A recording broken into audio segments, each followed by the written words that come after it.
So fitness schools may have been a little bit harder to reach this year. Health and fitness expert Sonia Jhas joins us now with some tips on how to adapt. Good morning. Good morning. Thank you so much for having me.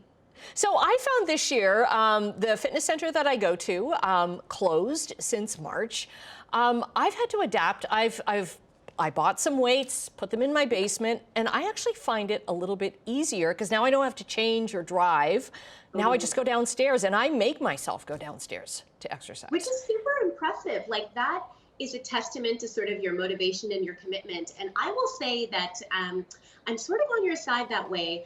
I found that actually, the transition to working out at home, while it felt a little bit complicated in the beginning, has actually really worked in my favor, particularly as I juggle two kids at home. It's been actually a really nice time saver. And I found it actually challenge for my creativity to just make sure that I'm able to sort of keep things interesting so that, I'm motivated and committed to keep going downstairs, as you said. But it works really effectively if you can get yourself there. Well, and that's what I'm afraid of. I'm like, okay, how many more weeks is this going to last where I'm like all excited about going down to the basement? I know.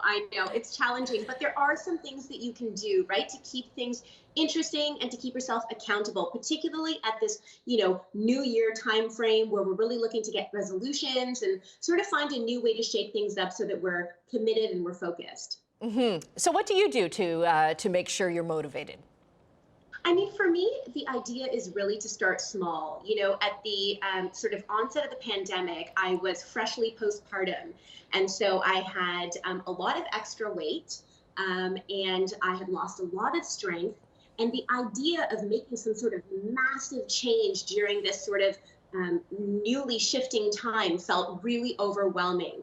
And so for me, what really worked during that time, and what I believe works for frankly anybody when they're staring down the barrel of, wanting to make a big change, is to really break it down into bite-sized goals and bite-sized tactics so that it isn't overwhelming. Because what we tend to do is we go, we're going to do everything all at once. And then 2 weeks later, we crash down.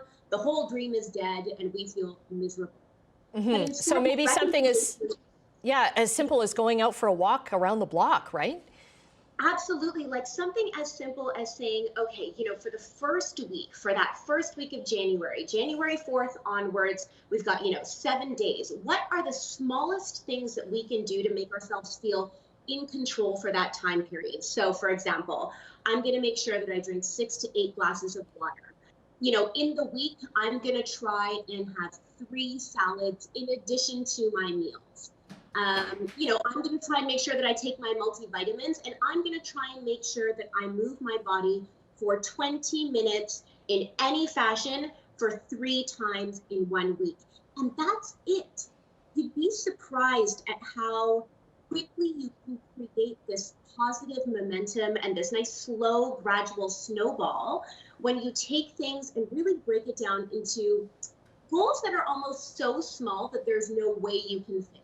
Like, they're so easy that you know that you're not setting yourself up for something that's too challenging, and you're pretty sure you can achieve your goals. And take the time to realize, too, that we're in the middle of a pandemic. Some people, especially critical care workers, essential workers, they've got so much else on their mind as well, right? And the safety concerns. Take it easy on yourself, too. But yeah, I like those little small ideas. Absolutely. And, as you said, it's really easy for us to be sitting here in December being like, January is going to be the new me.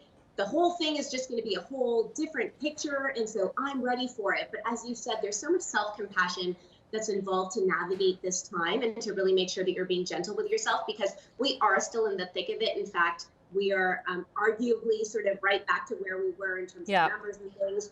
And so I think, we expect a lot from ourselves right now, but really coming at it with a gentle touch is important. And when it comes to fitness... Okay, Sonia, I've got to cut you off there. We've run out of time, but we'll get more tips from you up on our website, chch.com. Thank you, and stay well. Take care.